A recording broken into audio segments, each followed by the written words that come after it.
Welcome back, and today we're going to have a look at another interesting chess game played between Rusty Warren versus Bill Wall in 1975 in North Carolina. The opening is the bird's opening. White plays f4, e5, f takes e5, black offers another pawn and white accepts the pawn, and black plays bishop d6.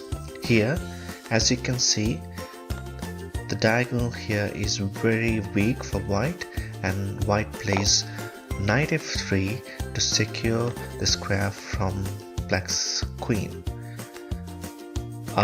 Black plays h5, which is a very average move. As you can see here, white is up a pawn, and by playing h5, black has actually weakened his position. The possible continuation here is e4, bishop g4, d4. The whole idea is to white take his bishop and bring it to c4 and then castle kingside, and he has a perfectly normal game.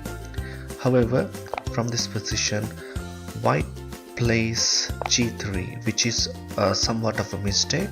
Having a pawn advantage, white gives that advantage by playing g3, and taking advantage of this bad move, black plays h4, and white immediately took on h4, which is a blunder. Can you find the best move for black? 10 points if you found rook takes h4. Black sacrifices his rook, and white thinks he wins a rook, and here comes the killer move.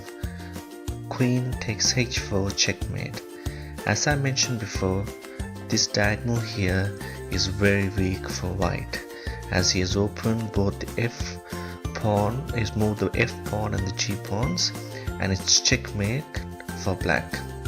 I hope you enjoyed this video. Subscribe for more videos, like and comment, and bye for now.